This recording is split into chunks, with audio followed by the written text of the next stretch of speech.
बिस्मिल्लाहिर्रहमानिर्रहीम। नन्हे दोस्तों, आपकी नन्ही दोस्त ज़किया शेख आपके लिए एक बहुत मज़ेदार कहानी लेके आई हैं। आप कहानी सुनिए अपनी दोस्त से और कहानी का लुत्फ़ लीजिए।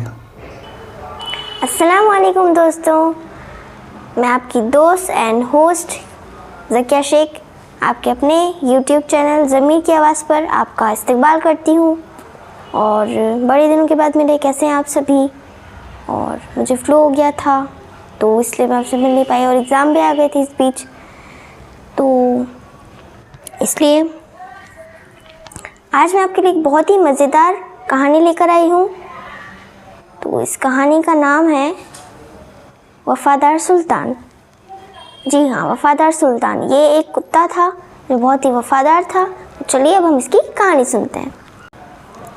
एक गांव में किसान रहता था, अपने बीवी और बच्चे के साथ रहता था। उसका एक बहुत छोटा सा बच्चा था, प्यारा सा बच्चा था, और उसके पास एक कुत्ता था। उसका नाम था सुल्तान। तो सुल्तान अब बहुत ज़्यादा बूढ़ा हो चुका था, उसके सारे दांत भी टूट चुके थे और वो अब भोग भी नहीं पाता था जैसे किसी चोर या गुंडे के ऊपर। तो इसलिए अब सुल्तान ने सोचा कि अब वो उसे वापस कर आए या घर से निकाल दे। तो सुबह सुबह का टाइम था। अब किसान की बीवी आई गरम गरम चाय लेकर और किसान से कहने लगी, आप चाय पी लीजिए। किसान ने बोला कि मैं सोच रहा हूँ कि अब हम सुल्तान को घर से निकाल देते हैं। तो उसकी बीवी ने कहा, ऐसा क्यों?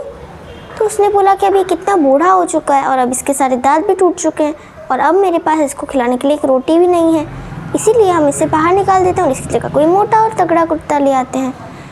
तो उसकी बीवी ने कहा, नहीं, हरगिज़ नहीं। तो किसान फिर अपने काम पर चला गया और बेचारा सुल्तान मायूस हो गया क्योंकि वो उनके घर के बाहर बैठकर ये सब बातें सुन रहा था। तो जब सुल्तान ने ये सारी बातें सुनी तो बहुत ही मायूस हो गया और बेचैन हो गया, ये मेरे साथ ये लोग क्या कर रहे हैं। अब वो सोचने लगा कि मैं क्या करूं। पहले तो उसने अल्लाह ताला से बहुत मदद मांगी, तो उसके बाद उसके दिमाग में अल्लाह ताला ने एक आइडिया डाला कि वो अपने दोस्त भेड़िए के पास जाए। अच्छा, अब उसका दोस्त रहता था जंगल में, भेड़िया। तो अब वो जल्दी से भागकर जंगल में गया और जंगल में जाने के बाद अपने भेड़िए दोस्त से मिला। तो भेड़िए ने कहा, सुल्तान तुम तो बड़े उदास लग रहे हो और बहुत बेचैन भी लग रहे हो। उसे बोला, हाँ दोस्त, मैं क्या करूं, मेरे मालिक मुझे घर से निकालने का फ़ैसला ले रहे हैं।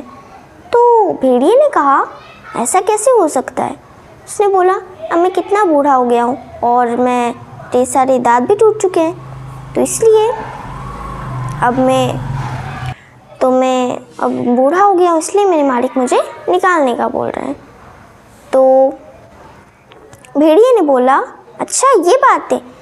उसने बोला कि तुम अपना हौसला और हिम्मत मत हारो, क्योंकि अगर तुम दोनों ही चीज़ें हार जाओगे तो फिर तुम्हारे पास बचेगा ही क्या। इसलिए तुम कोई भी चीज़ मत हारो और सबसे बड़ी बात कि अल्लाह ताला पे यकीन रखो। अगर तुम अल्लाह ताला पे यकीन रखोगे तो अल्लाह ताला तुम्हारी मदद ज़रूर करेगा। फिर भेड़िए के दिमाग में एक और आइडिया आया। उसने कहा, मैं तुम्हें कोई बात तो नहीं बोल सकता, लेकिन एक बात ज़रूर समझा ज़रूर सकता हूँ कि तुम ऐसा करो कि कल जब किसान और उसकी बीवी खेत में जाएंगे तो तुम वो अपने साथ बच्चे को भी लाएंगे, तो वो एक पेड़ के नीचे बच्चे को रखेंगे।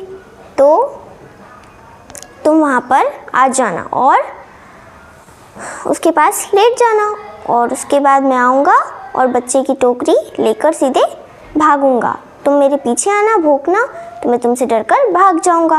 भेड़िए ने ये कहा सुल्तान से। तो सुल्तान बहुत खुश हो गया और अपने घर चल पड़ा और वापस जाकर सो गया। उसके बाद सुबह उठते ही वो उठा और फिर मालिक ने बोला कि चलो सुल्तान, तुम भी चलो। सुल्तान भी जाने लगा उनके साथ। फिर उन्होंने अपने बच्चे को एक टोकरी में रखा और उस टोकरी को एक पेड़ की छाया में रख दिया। तो सुल्तान को कहा मालिक ने, सुल्तान तुम यहीं बच्चे की निगरानी करो और हम दोनों काम कर रहे हैं। अगर कोई भी आए तो तुम बस भोग देना ताकि हमें पता चल सके। तो सुल्तान ने बोला ठीक है मालिक। फिर सुल्तान वहाँ सो गया। जैसा भेड़ी दोस्त ने कहा था वो वैसा ही सोच रहा था कि अभी मेरा भेड़िया दोस्त आने ही वाला होगा। पर अफसोस वो तो बहुत देर तक नहीं आया। तो सुल्तान बड़ा मायूस हो गया और सोचने लगा, या अल्लाह, अब ये भेड़िया कहाँ रह गया? इसने तो मुझे कहा था कि मैं आ जाऊँगा। हो सकता है किसी शिकार में लग गया हो, या हो सकता है ऐसे कोई और काम आ गया हो, तो अब ये कब आएगा? ऐसा सोचते सोचते सुल्तान बहुत मायूस हो गया। फिर अचानक से उसको भेड़िया दिखा। फिर भेड़िया आया तो बहुत खुश हो गया।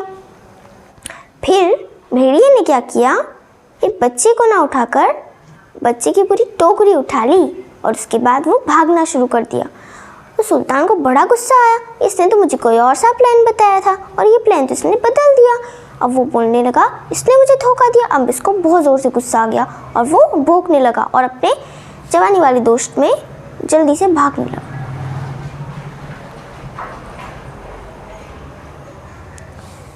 लगा। तो उसके बाद सुल्तान और ज़ोर से भागा और भेड़िया जंगल के सबसे अंधेरे वाले पेड़ के नीचे रुक गया और सुल्तान भी वहाँ रुका। सुल्तान ने उससे कहा गुस्से में, क्यों भेड़िए, तुम मुझे धोखा दिया और तुमने तो कहा था कि मैं बच्चे को लूँगा और मैं तुमसे डरकर भाग जाऊँगा, लेकिन तुमने तो कुछ और ही किया। उसने बोला, अभी तुम बातें बंद करो, बाद में हम इसका फैसला करेंगे। अभी तो तुम जाओ और इस टोकरी को अपने मालिक के पास पहुँचाओ। सुल्तान खुशी खुशी जाने लगा और वहाँ से उसके मालिक भी आ रहे थे। तो मालिक बच्चे को सलामत देखकर बड़े खुश होने लगे और मालकिन भी खुश हुई।